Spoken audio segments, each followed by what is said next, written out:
एक बार एक व्यक्ति बुद्ध के पास आता है और उनसे पूछता है कि बुद्ध, अपने मन को काबू में करने और उसे समझने का पहला चरण क्या है और हम कहाँ से शुरुआत कर सकते हैं कि हमारा मन हमारे वश में आ जाए। बुद्ध मुस्कुराते हैं और उसका उत्तर देते हैं, अपने मन को समझने का पहला चरण है इसके द्वारा दिए गए लालचों की व्यर्थता को देखना। जिस इंसान ने अपने मन के द्वारा दिए गए लालचों की व्यर्थता को देख लिया, उसने इससे मुक्त होना शुरू कर दिया।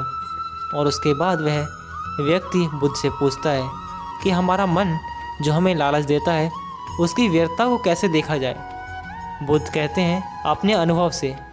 मनुष्य जिस भी गलत कार्य को अति में करता है उससे उसे दुख मिलता है और यही दुख उसका अनुभव है और यही अनुभव उसके रूपांतरण का कारण बन सकता है। जिसने देख लिया और वास्तव में देख लिया कि नशा करना केवल दुख है, उसने नशे से मुक्त होना शुरू कर दिया। जिसने देख लिया कि ईर्ष्या केवल खुद को जलाती है और वास्तव में देख लिया, उसने ईर्ष्या से मुक्त होना शुरू कर दिया।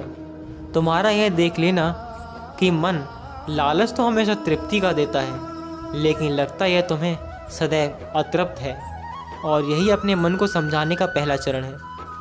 कहानी को आगे बढ़ाने से पहले आपको एक प्रश्न को समझना आवश्यक है, और वो प्रश्न है कि आप अपने मन को वश में करना क्यों चाहते हैं।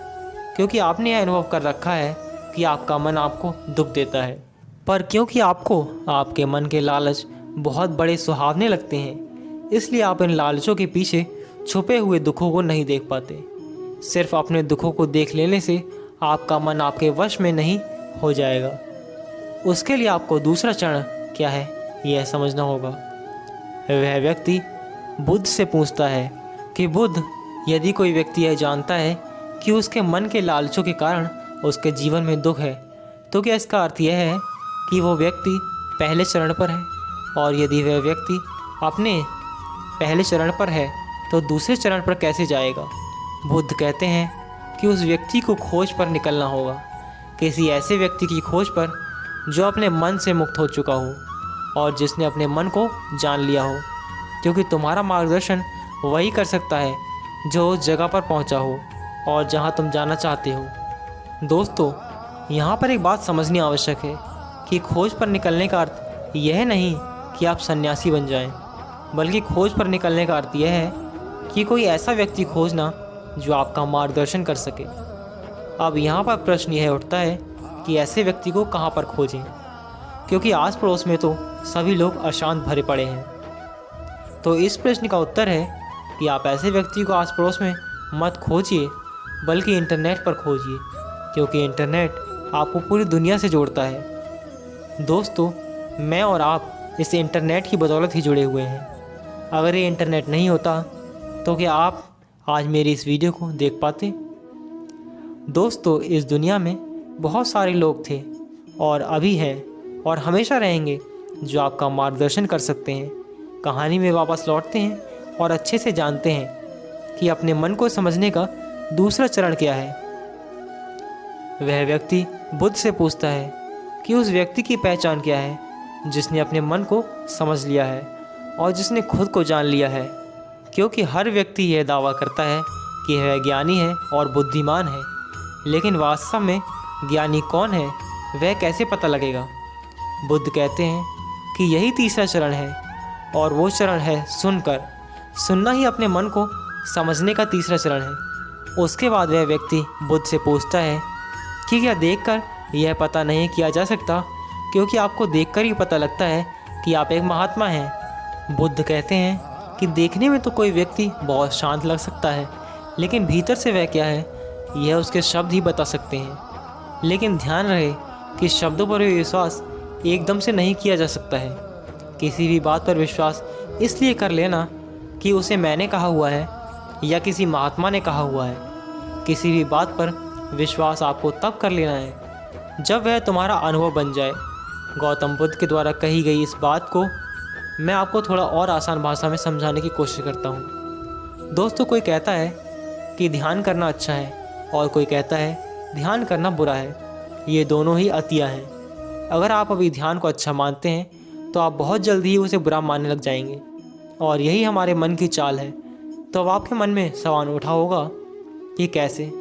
तो उसका उत्तर यह है कि ध्यान की शुरुआत में आपको आनंद नहीं मिलेगा बल्कि बोरियत महसूस होगी। और आपका विश्वास क्या था कि ध्यान अच्छा है, लेकिन आपका अनुभव क्या हो रहा है कि ध्यान बोरियत भरा है। तो धीरे धीरे आपका विश्वास बदलने लगेगा। पहले आप ध्यान को अच्छा मानते थे, लेकिन अब आप ध्यान को बुरा मानने लग जाएंगे। आप एक अति से दूसरे अति पर पहुंच जाएंगे। और यही हमारे मन की चाल है। हमारा मन हमें अतियों में ही भटकाता रहता है। और अगर आप ध्यान को बुरा मानते हैं तो आप कभी भी ध्यान करेंगे ही नहीं। आप कहानी में वापस लौटते हैं और अच्छे से समझते हैं कि अपने मन को समझने का तीसरा चरण क्या है।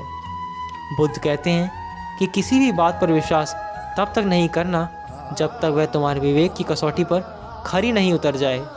और इसके लिए कर्म करना आवश्यक है।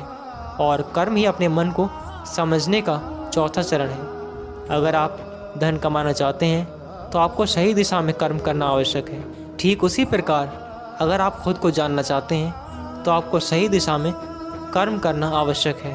वह आदमी बुद्ध से पूछता है कि सही दिशा में कर्म करते वक्त आदमी क्या गलती कर सकता है। बुद्ध कहते हैं कि केवल 2 गलतियां कर सकता है। पहली गलती है शुरुआत ना करना और दूसरी गलती है पूरा रास्ता तय ना करना। और इन दोनों गलतियों के पीछे हमारे मन की चाल होती है। कोई सोचता है कि मैं शुरुआत कल से करूँगा और कोई सोचता है कि शायद मैं सफल ना हो पाऊँ। इन दोनों ही गलतियों को व्यक्ति जागरूकता की कमी के कारण करता है। बिना जागरूकता के व्यक्ति का मन उसे सही दिशा में चलने ही नहीं दे सकता। और जागरूकता ही अपने मन को समझने का 5वां चरण है। इसलिए दिन के हर एक क्षण को जागरूकता के साथ जियो। कोई भी कार्य करो तो उसे जागरूकता के साथ करो।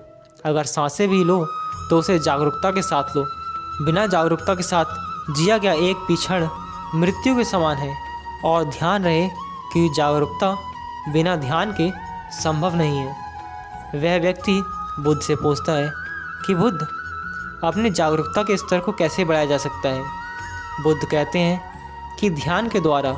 और ध्यान के 6 चरण हैं। एक बार आप अपने मन को समझने के लिए 6 चरणों को ध्यान से समझिए। अपने मन को समझने के 6 चरण हैं। पहला, थोड़ी जागरूकता के साथ यह देख लेना कि यह मन ही दुख के बीज बोता है। दूसरा, किसी ऐसे व्यक्ति को खोजना जो मन से मुक्ति पाने का मार्ग बता सके। तीसरा, सुनना। चौथा है सुने हुए को कार्य में लाना। 5वां, जागरूकता, जिससे आप मार्ग से भटके ना। छठा है ध्यान। यदि सीधे शब्दों में कहा जाए तो ध्यान ही वह नाव है जिस पर बैठकर मन रूपी नदी को पार किया जा सकता है।